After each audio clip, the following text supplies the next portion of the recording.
Delivering effective feedback. Giving and receiving constructive criticism. Hi there, dreading that feedback session? Corporate Confessions is here to turn that frown upside down. This week, let's dive into the do's and don'ts of constructive criticism and level up your communication game.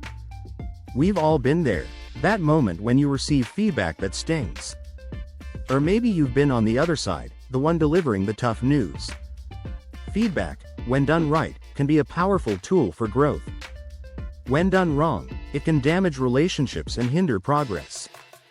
Let's break it down. Giving effective feedback. A delicate dance. Remember that time you were working on a major project and your boss pulled you aside for a chat? Yeah, that was probably feedback. But let's be honest, giving feedback can be tough. You don't want to hurt someone's feelings, but you also want to be honest. The trick is to be specific and offer solutions. Instead of saying, "Your work is sloppy," try, "I noticed a few typos in your report. Maybe we could use a proofreading tool next time." It's about the work, not the person. Focus on the behavior, not the individual. And always, choose the right time and place. A private conversation is often more effective than a public critique. Receiving feedback. A growth opportunity. Receiving feedback can feel like a punch to the gut. But remember, it's not personal. It's a chance to learn and improve. Listen actively, ask clarifying questions, and thank the person for their input. Don't take it personally.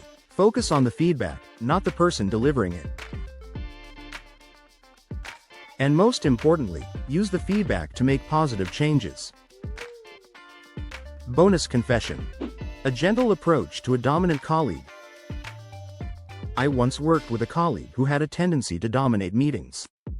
While they were knowledgeable, their dominating behavior often stifled other team members' ideas. Instead of directly criticizing their behavior, I approached them privately and expressed how their dominance was impacting the team's dynamics. I suggested that they could encourage others to share their thoughts by asking open-ended questions. To my surprise, they were receptive to my feedback and actively worked on changing their behavior. Over time, our meetings became more inclusive, and the team's overall productivity and morale improved. 10 additional tips to maximize the effect of a feedback. Number 1. Practice empathy. Put yourself in the other person's shoes and consider how you would want to receive feedback. Number 2. Be timely. Provide feedback as soon as possible to maximize its impact. Number 3. Use I statements. Frame feedback in a way that focuses on your perspective. For example, "I feel frustrated when," instead of "you always." Number 4. Choose the right setting.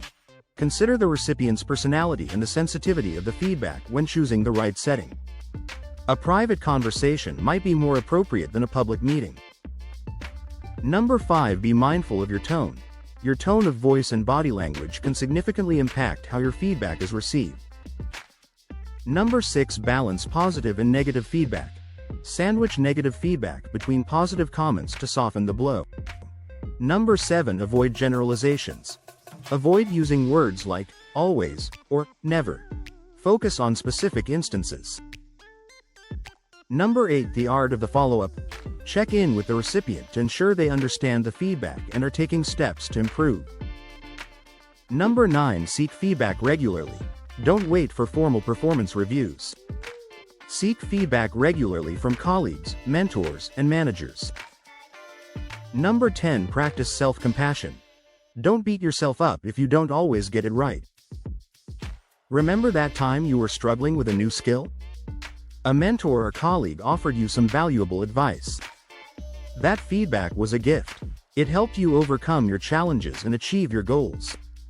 So, the next time you have to give or receive feedback, approach it with empathy and a growth mindset. It might not always be easy, but it's worth it. Like and subscribe to Corporate Confessions for more office insights, and share your best feedback experiences or nightmares in the comments below. Until next time, let's make feedback a force for good.